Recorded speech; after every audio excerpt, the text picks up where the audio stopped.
अनादि मत पर ब्रह्म तत्ताम समुच्यते। जो ज्ञेय है उसको कहूंगा, जिसे अमृत का अमृत या मोक्ष प्राप्त होता है, वह आदिहीन परम ब्रह्म है।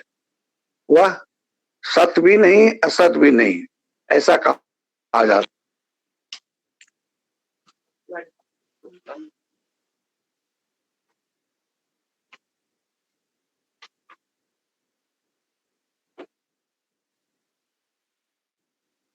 इस कूटस्थ की बात, इस कूटस्थ को जान लेने पर ही मृत्यु का अतिक्रमण किया जा सकता है।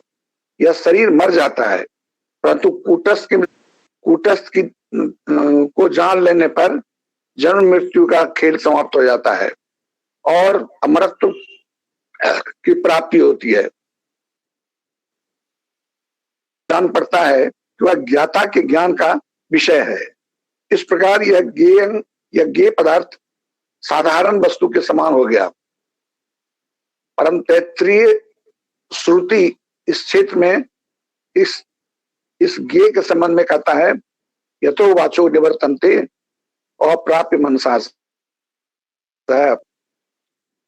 वाक्य और मन से अतीत है, अतएव इंद्रियादि के उस अवस्था में दृष्टा और दृश्य कुछ भी नहीं रहता।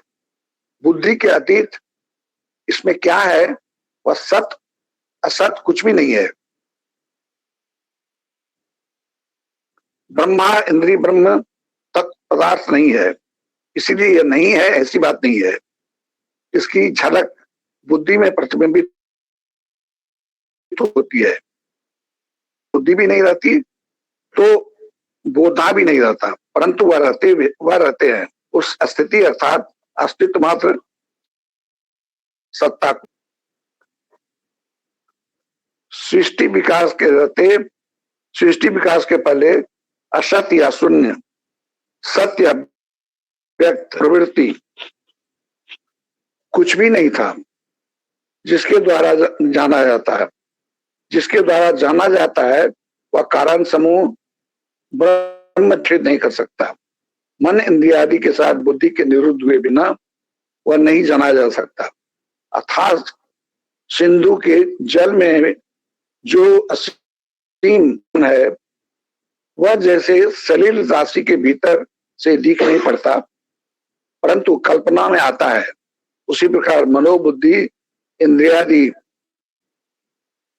हलचल में चिर स्थिर नित्य सत्य परमात्मा का अनुभव नहीं होता, परंतु अनुमान हो सकता है। वह तभी ठीक तरह से पकड़ में आता है जब बुद्धि भी नहीं रहती, अर्थात जब ज्ञाता ज्ञेय और ज्ञान एक हो जाता है। इस अवस्था में कुछ भी नहीं रहता। अतएव इस अवस्था को लक्ष्य कौन कहेगा, कौन करेगा? इस अवस्था से अवतरण होने का पर जब वृद्धि है तब वह बुद्धि में आत्मा का कुछ प्रकाश अनुभूत होता है। इसी कारण इसको बुद्धिया ग्रहेन्द्रियम कहा जाता है। बुद्धि अस्थिर और निर्मल न हो तो ब्रह्म का यह बुद्धि ग्राह्य भाव भी परिलक्षित नहीं होता। इसलिए जो आत्मा का परिचय प्राप्त करना चाहते हैं इंद्रिय को असीम अस्थिरता में ले जाना पड़ेगा। प्राण का चांचल्य नहीं रहेगा, प्राण का चांचल्य नहीं रुकेगा। इसलिए सबसे पहले प्राण का निरुद्ध करना होगा। प्राण के निरुद्ध होने पर उसके साथ मनोवृत्ति भी निरुद्ध हो जाएगी। कल्पना शून्य अस्थिर बुद्धि के भीतर ज्ञेय आत्मा जाना जाता है, वही कुटस्थ ब्रह्म है। अर्थात बुद्धि के भीतर अस्तित्व बिंब है, यहां तक कि ज्ञान गम्य है। पश्चात बुद्धि भी विलीन हो जाती है। साथ साथ ज्ञेय नाम की भी कोई वस्तु नहीं रहती। यही क्रिया की परावस्था शब्द द्वारा लक्षित होता है। क्रिया की परावस्था में ये नहीं मेरा नहीं, तथापि एक परम ध्रुव है, इसके बिना कुछ भी जान नहीं सकते। वह नित्य वर्तमान है, कभी उसका भाव नहीं होता। करने पर ही अमर पद प्राप्त होता है। सदा के लिए जन्म मरण के हाथ से अव्याहित मिल जाती है। जैसे या संज्ञा को आश्रय करके ही सारे विशेषण रहते हैं, उसी प्रकार उस सत रहित तथा परम ध्रुव आश्रय करके ही यह व्यक्ता व्यक्त जगत प्रकाशित होता है। यह व्यक्ता व्यक्त या सत भाव है, तब तक दृष्टा दृश्य भी है, परंतु क्रिया की परावस्था में कोई विशेष भाव नहीं रहता। तब परमात्मा स्वयं स्व महिमा में विराजमान रहते हैं। तब दृश्य नहीं रहता और कोई दृष्टा भी नहीं रहता। के रहने पर दृष्टा की कल्पना की जाती है और दृष्टा के रहने पर कुछ दृश्य भी होगा, ऐसा सोचा जा सकता है, परंतु वह एक ऐसी विचित्र अवस्था है और दृश्य सब विलुप्त हो जाते हैं। तथापि उस महान अस्तित्व का कोई अभाव नहीं रहता। इसका जिन्होंने अनुभव किया है वही इसे जानते हैं।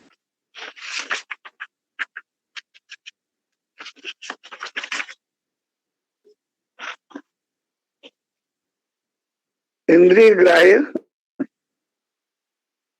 भाव में तथा इंद्रियातीत निरुपाधिक भाव में, अर्थात विषयेंद्रियादि के अतीत चिन्मात्र रूप में आत्मा सन्मुख ही रहता है। इस निश्चय को उपलब्ध करना चाहिए। आत्मसत्ता को उपलब्ध करने वाले की बुद्धि में आत्मा का नित्य चैतन्य प्रकाशित होता है। अच्छा, रामायण पाठ करेंगे हम लोग। रामाय रामचंद्राय रामभद्रे रघुनाथाय नाथाय सीताय पतये नमः। आराम कल्प वृक्षाणां विरामस्य अविरामस्य लोकात् रामये रमतां भजे।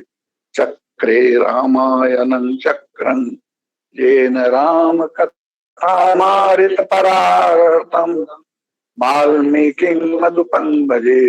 अस्मरन्तं राम रामेति तरन्तं भवसागरम् अमृतारण्ये तं नमामि कपीश्वरम्। एवं नित्य राम राम मेरे प्रभु राम राम राम सिया राम राम राम मेरे प्रभु राम राम। पिट पट बांधे कर सर धनुष बाण भर कांधे। पीत जग उपपीत नक सिख मंजू महा छवि छाये। कमर में तरकस और पीताम्बर बांधे हैं, दाहिने हाथों में बाण और बाएं सुंदर तथा पीले यज्ञोपवीत जनेऊ सुशोभित हैं। नख से लेकर सिख तक सब अंग सुंदर महान शोभा छाई हुई है। देखी लोग सब भये सुखारे, एकटक लोचन लचत न तारे। को देख दो भाई, मुनि पद कमल गए तब जाई। उन्हें देखकर सब लोग सुखी हुए। नेत्र एकटक निमेन और तारे पुतलियां भी नहीं चलते। जनक जी दोनों भाइयों को देखकर हर्षित हुए। तब उन्होंने जाकर मुनियों के चरण कमल को पकड़ निज कथा सुनाई। रंग बनी सब मुनि ही दिखाई। जहाँ जहाँ जाहि कुंवर बर दो, चकित चितब सबको विनती करते अपनी कथा सुनाई और मुनियों को सारी रंग भूमि यज्ञशाला दिखलाई। दोनों श्रेष्ठ राजकुमार जहाँ जहाँ जाते हैं वहाँ वहाँ सब कोई आश्चर्यचकित हो देखने लगते हैं। निज निज रूख राम देखा, को न जान कछु मरहु विशेषा, भली रचना मुनि नृपसन कहूँ, राजा मुदिता हूँ। सबने राम जी को अपनी अपनी ओर की मुख किए हुए देखा, परंतु इसका कुछ भी विशेष रहस्य कोई नहीं जान सका।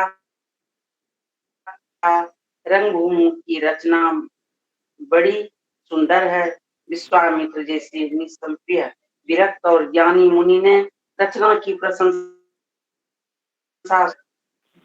मुनि से रचना की प्रशंसा सुनकर राजा प्रसन्न हुए और उन्हें बड़ा सुख मिला।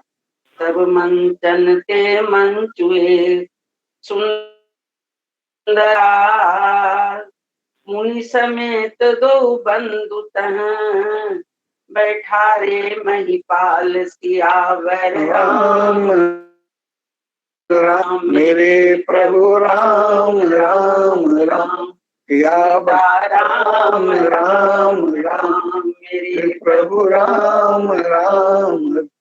मंगल भवन मंगलहारी, प्रभु सुदशरथ जिर बिहारी। सब मंचों से एक मंच अधिक सुंदर, उज्जवल और विशाल था। स्वयं राजा ने मुनि सहित दोनों भाइयों को उस पर बैठाया। प्रभु ही देखी सब नृपहि आहारे, जनुरा केश उदय भय तारे, सबके मन माही, राम चाप तोरव सक नाही। प्रभु को कैसे हार गए, निराश एवं उत्साहहीन हो गए। जैसे पूर्ण चंद्रमा के उदय होने पर सारे प्रकाशहीन हो जाते हैं, उनके तेज को के मन में ऐसा विश्वास हो गया कि रामचंद्र जी ही धनुष तोड़ेंगे, इसमें संदेह नहीं। बिनु भंजहु भव धनुष विशाला, सिया राम और माला, अस विचार गवनम घर भाई, जसु प्रताप बलु तेजु। इधर उनके रूप को देखकर सबके मन में यह निश्चय हो गया कि शिव जी के विशाल धनुष को तो संभव है न टूट सके। वे भी सीता जी श्री राम जी के ही गले में जय मार डालेंगी, अर्थात दोनों तरफ से ही हमारी हार होगी और विजय श्री राम हाथ रहेगी। यूं सोचकर वे कहने लगे, हे भाई, ऐसा विचार कर यश प्रताप बल और तेज गमाकर अपने अपने घर चलो। बियर भूप मुनि सुनि बानी, जे अविवेक अंध अभिमानी, तोरहु धनुष बिहाऊ अब तोरे को कुंवरी बिहार। दूसरे राजा जो अविवेक से अंधे हो रहे थे और अभिमान, यह बात सुनकर बहुत हंसे। उन्होंने कहा, धनुष तोड़ने पर भी विवाह होना कठिन है, अर्थात सहज ही में हम जानकी जी को हाथ से जाने बिना तोड़े तो राजकुमारी को ब्याह ही कौन सकता है। एक बार कालम बिकिन हो, सियहित संसो, यह सुनी अवर महिप मुस्काने, धर्मशील हरि भगत सयाने। काल ही क्यों न हो, सीता के लिए उसे भी हम युद्ध में जीत लेंगे। यह घमंड की बात सुनकर दूसरे राजा को धर्मात्मा हरि भक्त और सयाने थे मुस्कुराए। गर्भ दूरी करने पहके, सिय विवाह वही राम, संग्राम दशरथ के रन बाकुरे, जीत को सगै संग दशरथ के रन बाकुरे, जीत को सक संग्राम सियावर राम राम राम राम राम राम, सीता राम राम राम मेरे प्रभु राम राम। मंगल कलंगलहारी द्रवहु सुदशरथ गिर बिहारी। उन्होंने कहा, राजाओं के गर्व दूर करके जो धनुष किसी ने नहीं टूट सकेगा, उसे तोड़कर श्री रामचंद्र जी सीता जी को बिहाएंगे। यही युद्ध की बात 100 महाराज में बांके पुत्रों को युद्ध में तो जीत ही कौन सकता है। रामायण का कुछ अंश आप लोग पढ़िए। आगे पखार पाय पंकज प्रेम तन पुलकावली अगर मां निशान दय चली जे रोज मनोज दरी सरस दैव विराज जे सुकृत विमलताम सकल कलिमल भाज जे परसि मुनि गति जो पातक मंदरंदु जिनको शंभो भर नहीं कलि मधुप मुनि जोगी जन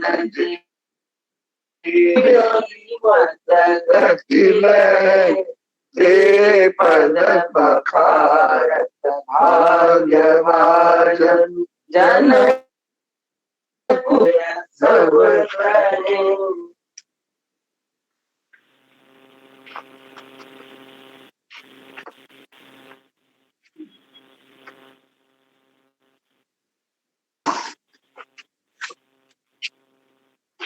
नित्य कृत्य का 117 पेज निकाल लीजिए। नित्य कृत्य 117 पेज।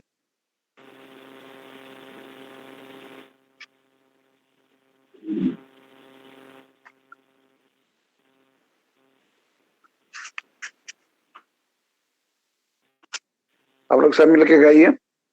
अधरं मधुरं मदनं मधुरं मधुरं आसितं मधुरं मधुरं गमनं मधुराधिपते रकुलं मधुर वचनं मधुरमितं मधुरं वसनं मधुरं बलितं मधुरं चलितं मधुरं भ्रमितं मधुरं मधुराधिपकिलं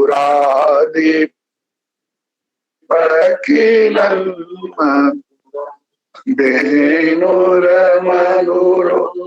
रेणुर्मधुर मधुर पादो मधुर नित्यं मधुरं संख्यं मधुराधिपतिरखिलं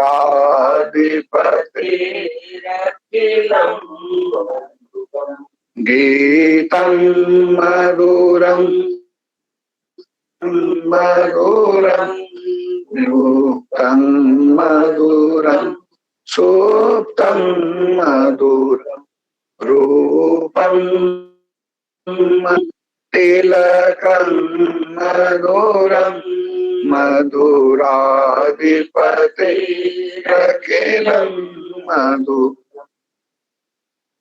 मधुरं तरणं मधुरं हरणं मधुरं रमणं भमितं मधुरं समितं मधुरं मधुराधिपते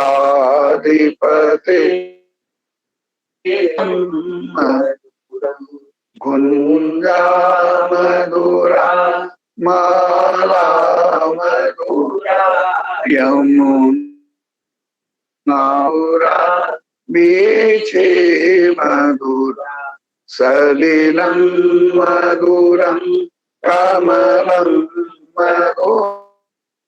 मधुराधिपते प्रकीर्णं गोपी लीला योगं भोगं मधु श्रेष्ठं श्रेष्ठं मधुरं मधुराधिपते प्रकीर्णं मधुरा गाओ मधुरा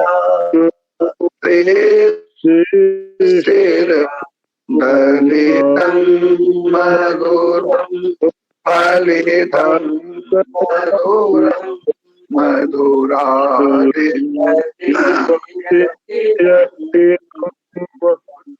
श्री कृष्ण गोविंद हरे हे राम नारायण वासुदेव श्री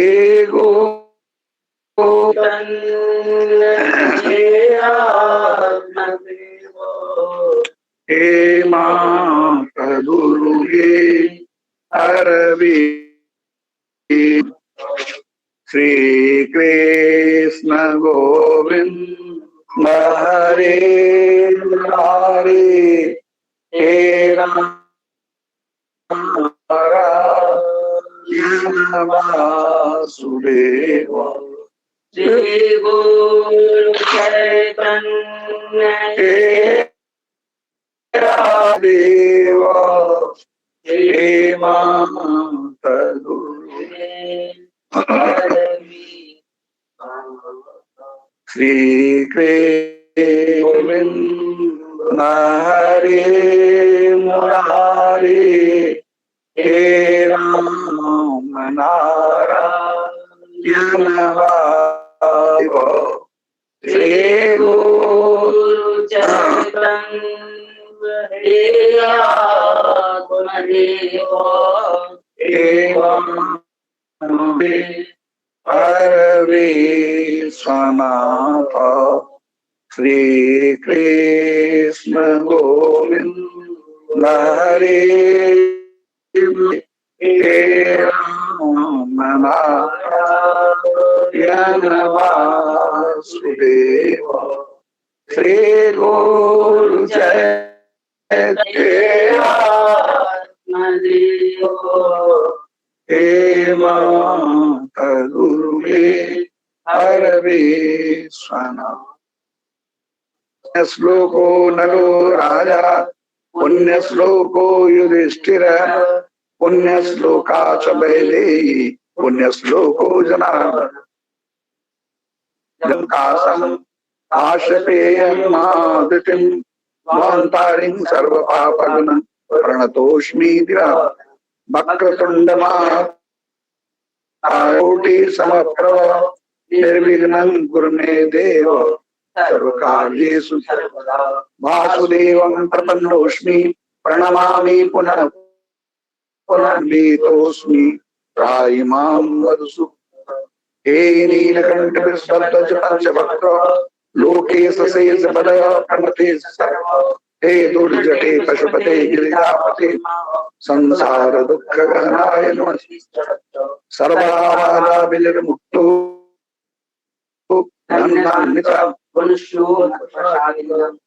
सकिनो संशय भवन्तु सुखिनः सर्वे सन्तु निरामयाः सर्वे मां कष्टे दुःख। आज का संदेश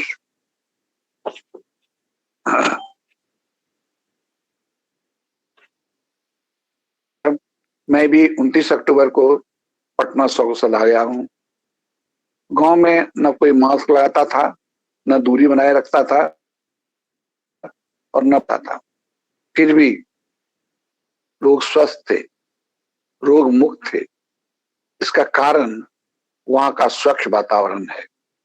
हवा में ऑक्सीजन, हरियाली है, पहाड़ हैं, फूल खिले हैं और लोग अपने अपने काम में लगे हुए हैं। जो प्रकृति से जितना दूर है, झरने या नदी का पानी नहीं पीकर सिर्फ मिनरल वाटर पीते हैं, जो प्राकृतिक हवा से नहीं पीते हैं, दिन रात चिंता में रहते हैं, वह रोग का अधिक शिकार होते हैं। गांव में अच्छा लगा क्योंकि वहां प्रेम था, अपनापन था, हंसी मजाक था और एक साथ बैठकर बातचीत करने का आनंद था। भगवती की पूजा, भजन आदि नियमित होती थी, प्रसाद बांटा जाता था। रोज माँ को नया नया भोग लगाने की प्रतिस्पर्धा थी। मैंने महसूस किया कि कभी कभी साधकों को एकांत में प्रकृति की गोद में बैठकर स्वच्छ वातावरण का आनंद लेना चाहिए।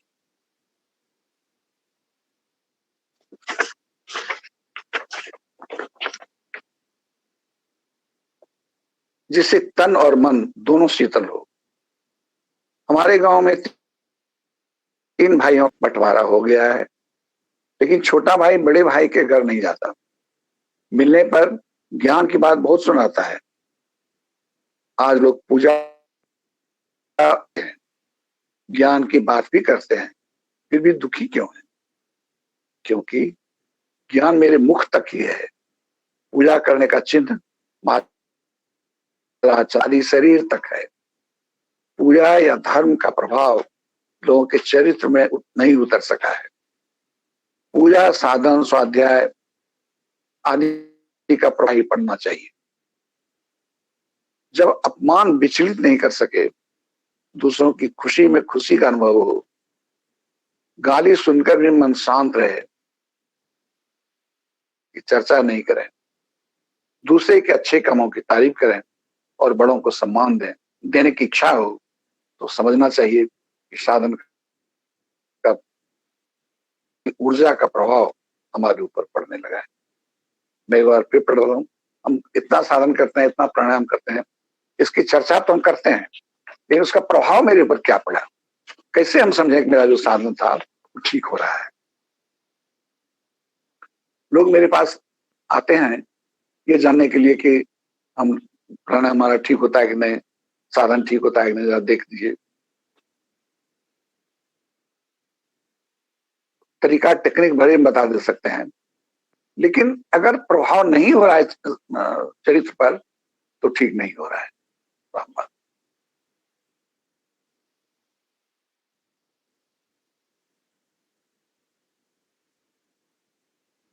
जब अपमान विचलित नहीं कर सके,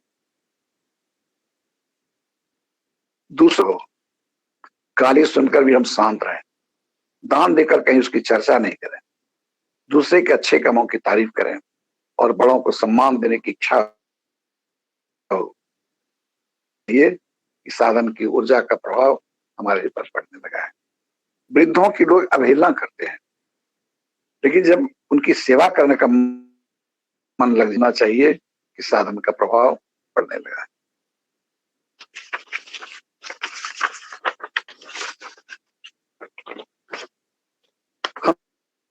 हम इन परीक्षण कर सकते हैं कि भगवत भजन का प्रभाव हमारे चरित्र पर पड़ा कि नहीं।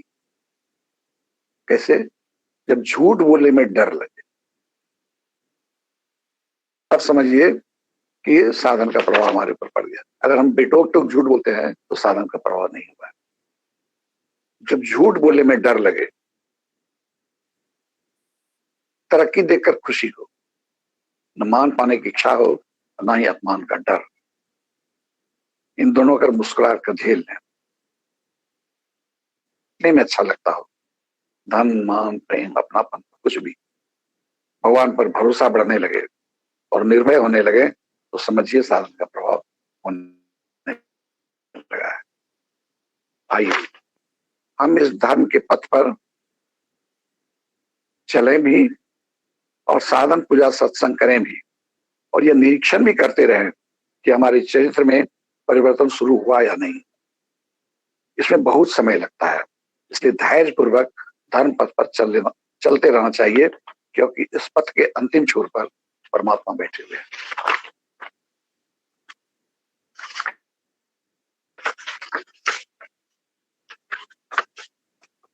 धर्म के पथ पर धैर्य पूर्वक चलते रहना चाहिए, क्योंकि इसके जो अंतिम छोर है वहीं भगवान। तो अगर वहां तक पहुंचना है तो इसी रास्ते से चलना पड़ेगा। आप स्वस्थ रहें, प्रसन्न रहें, यही मंगल कामना करता हूं। हमारा अवगुण ही टिकने नहीं, हमारा जो अवगुण है, हम क्यों प्रसन्न नहीं है, कौन रोके हुआ है? हमारा जो अवगुण है वही हमारी प्रसन्नता को निकलने नहीं दे रहा है, रोके हुआ है। साधन करने चले जाएंगे और तब हम आनंद मूर्ति बन जाएंगे। मुस्कुराहट हमेशा हमारे होठों पर खेलती थी, कि जो ऑब्स्टेकल था वो चला गया। दशहरा की बहुत बहुत शुभकामनाएं। हम साधन करें भी और ये निरीक्षण भी करें कि साधन का नहीं पड़ा। अगर क्रोध उतना ही पहले जितना पहले था तो साधन का प्रभाव नहीं पड़ा। अगर क्रोध में धीरे धीरे कमी, एक बार तो नहीं होगा, लेकिन धीरे धीरे अगर कमी हो रही है तो साधन का प्रभाव हो रहा है। जलन हो रहा है इन दूसरों को देख के। अगर जलन किसी की तरफ की देख या किसी को देख करके तो साधन का प्रभाव नहीं पड़ा है। अगर जलन कम हो गया तो समझिए साधन का प्रभाव दूर हो गया। झूठ बोलने में अगर हम बेरोक टोक बोलते हैं तो साधन का प्रभाव नहीं हुआ है। देना अच्छा लगता है कि अगर संग्रह जमा तो साधन का प्रभाव नहीं हुआ। देने का जब मन करे, दे के हम थके नहीं, दे के हम रुके नहीं, दे के हमको संतोष नहीं हो, तब समझिए साधन का प्रभाव तो हो रहा है। सब तरह के लोग होते हैं, कुछ लोग हमको सम्मान भी देंगे और कुछ लोग हमको अपमान भी करेंगे। कृष्ण का लोगों ने अपमान किया, युधिष्ठिर का अपमान किया, तो हम लोग कौन करेंगे? इसलिए कुछ होंगे जो हमारा अपमान भी करेंगे और कुछ हमारा सम्मान भी करेंगे। को हम उसी तरह अपने में समा लें जैसे सारे नदियों का जल समुद्र में समा जाता है, लेकिन समुद्र में बाहर नहीं आती। उसी तरह जब इन लोगों को हमारा कोई अपमान करे तो उसको भी मुस्कुरा के झेल लें, कोई अपमान करे तो उसको भी मुस्कुरा कर दें, तब हमको समझ में आएगा वाव, हमारे ऊपर हमला शुरू हो गया। अपने से अपने को निरीक्षण करने के, सेल्फ टेस्ट। और जहाज शुरू अगर हो गया और ये होगा कि हम आनंद से भरे रहे, हम खुश रहेंगे हमेशा, हमको दुखी होने का कोई कारण नहीं था। हम पर ये लक्षण हमारे ऊपर दिखाई पड़ेगा। इसलिए जो सिद्ध साधक हैं, आप उनको देखिएगा तो देखते ही आपका मन शांत हो जाएगा। उसके चेहरे पर एक मुस्कुराहट, लगता है ये आदमी कोई दूसरी दुनिया में चल रहा है। उसके पास आने से हिंसक जीव भी अपनी हिंसा प्रवृत्ति छोड़ देता है। अभी हम लोग चंडी पाठ करते थे 9 दिन तक। मेघा ऋषि का जब सूरत राजा सूरत और समाधि बैठ गए, तो राजा ने देखा कि कैसा सांप भी जा रहा है, बिल्ली भी जा रहा है, बाघ भी जा रहा है, सब इसके घर में आ जा रहा है, कोई दूसरे को मारता खाता होता नहीं है। तो इस आदमी, क्योंकि मेघा ऋषि इतने सिद्ध साधक थे कि उनके भीतर जो हिंसा की वृत्ति खत्म हो गई थी, तो उनके पास जो भी आएगा वो अपना हिंसा वृत्ति छोड़ देगा। इसलिए यहां आने के बाद भी सांप अपने देता था। ये उनके साधन का प्रभाव था। सबको सबके पास ऐसा नहीं होगा। तो हम भी मेघा ऋषि बनना चाहते हैं। हमारा जो यात्रा है कुछ पाने के लिए नहीं है, बस खोने के लिए। क्या खोना है? हमारा जो काम है, हमारा जो क्रोध है, हमारा जो, इस सबको खोना है। और तब आनंद तो मेरा स्वभाव है। हम आनंद से ही उत्पन्न हुए हैं। हम भगवान के अंश हैं और भगवान आनंद मूर्ति है, सच्चिदानंद है, आनंद है। तो हम भी आनंद है, लेकिन हमारे ऊपर कुछ बुराइयां आ गई हैं, जिससे कि मेरा वास्तविक रूप ढक गया है। गुरु क्या करते हैं? गुरु उसको ब्रश आउट कर देते हैं, उस अवगुण को हटा देते हैं। कहते हैं, इसलिए गुरु को धोबी कहा गया है कि तुम इस मंत्र का जप करो, इससे तुम्हारा ये दुर्गुण हट जाएगा। तब जो तुम्हारा वास्तविक स्वरूप है, आनंद स्वरूप। एक चित्रकार था, शिल्पकार, वो बहुत अच्छा मूर्ति बनाता था। तो उसको पूछा किसी ने कि तुम पत्थर का इतना सुंदर मूर्ति कैसे बना लेते हो? तो उसने कहा कि हम बनाते नहीं हैं, मूर्ति ऑलरेडी इस पत्थर में है, उसके ऊपर जो अनावश्यक पत्थर है उसको हटा देते हैं, बस। उस पत्थर में वो मूर्ति है, लेकिन उसके ऊपर जो पत्थर है उसको हम हटा देते हैं, तब उसमें लाहेबा निकल जाता है, शिव जी निकल जाते हैं, ये निकल जाता है। मूर्ति उसमें पहले से है। वही बात है, हमारे भीतर हमारा जो स्वरूप है ये आनंद स्वरूप है। हम अच्छे हैं, हम भगवान के अंश हैं, खाद कैसे हो सकते हैं? लेकिन हमारे भीतर कुछ बुराइयां आ गई हैं, जिससे मेरा वास्तविक स्वरूप छिप गया है। गुरु हमारे उसको ब्रश आउट कर देते हैं, उस गंदगी को, उस बुराइयों को हटवाते भी हम ही से हैं, अपने नहीं हटाते हैं। कहते हैं क्या कि तुम ये मंत्र का पाठ करो, जप करो, तो इससे क्या होगा, तुम्हारा ये गुण चला है, तुम्हारा वास्तविक स्वरूप है वो उभर कर सामने होगा। अब तुमको लगेगा कि हम कितने अच्छे हैं। दूसरों को तो लगेगा ही, तुमको भी लगेगा कि हम, लेकिन हम लोग प्रयास में कमी है। इसीलिए हम जो प्रभाव होना चाहिए साधन का, वो नहीं हो रहा है। प्रयास सबसे बड़ा विषय करें, हम रोज साधन करें, रोज हम एक समय पे साधन करें। 5 बजे तो 5 बजे उठना है, तो उठना है। कभी रोग रहेगा, आलस रहेगा, इस सब को झटक करके हम उठ जाएंगे। दूसरा, एक हम रोज करें, दूसरा हम समय से करें, तीसरा हम जितना करते हैं, कोई 100 परिणाम करता है, कोई तो हम रोज करें और अपने को दिखाएंगे कि हमें कौन कौन सी बुराई हुई है। करना कुछ नहीं है, वो देखने से ही बीमारी चली जाएगी। जैसे चोर को अगर हम देख लें तो चोर भाग जाएगा। जब तक हम सोए हैं तब तक चोर अपना काम कर रहा है, लेकिन जब जाएंगे तो चोर भाग जाएगा। उसी तरह जब हम अपनी बुराइयों को देखने लगेंगे, वो बुराई भाग जाएगा। कितना सरल तरीका है। हम बहुत झूठ बोलते हैं, ये बात में आ जाएगी, उस दिन झूठ बोलने की प्रवृत्ति खत्म हो जाएगी। और जैसा हमने लिखा है, इसकी कॉपी आप लोगों को चली जाएगी कि हम अपने साधन कर रहे हैं तो क्या मिल रहा है इससे हमको? इससे कोई लाभ हो रहा है कि झूठे ही हम एक एक्सरसाइज कर रहे हैं? अदरवाइज तो फिजूल का काम हो जाएगा। अगर इसका कोई अच्छा प्रभाव हमारे ऊपर नहीं पड़ रहा है तो ये तो एक लेबर कंबर्सन हो जाएगा। मेहनत कर रहे हैं, अगर हम नियम से करेंगे तो उसका प्रभाव दिखाई पड़ेगा हमारे चेहरा पर, हमारे आंख पर, हमारी बोली पर, हमारे व्यवहार पर, हमारे प्रेम पर दृष्टिगोचर होगा। उसको बोलने की जरूरत नहीं होगी, उसको कहना नहीं पड़ता है।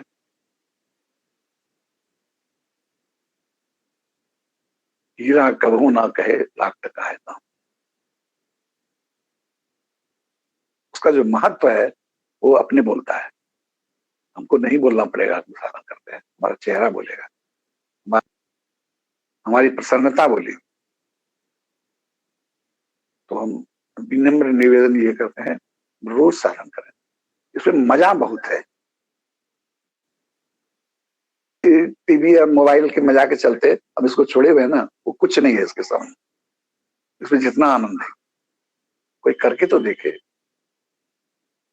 बिना पिए कोई कैसे समझे इसका भेद निराला। हम आप लोगों से हाथ जोड़ के करते हैं। समय रोज आदमी प्रस्थान कर रहा है और हम ऐसे निश्चिंत बैठे हैं जैसे हमको कभी जाना ही नहीं। तो हम लोग साधन करें, नहीं हो सकता है अगला जन्म में हमको कौन सा मिलेगा हम क्या जानते हैं। इसलिए ये अमूल्य पीरियड हमारे पास है, इस पीरियड का हम फायदा उठा चतुरता है। मानव का कल्याण करें, आप सब परिवार सुखी रहें। मैं देश से सबके कल्याण के मंगल कामना करता हूँ। जय जय गुरु बाबा। जय गुरु जय गुरु दादी। जय गुरु जय गुरु बाबा, जय गुरु माता।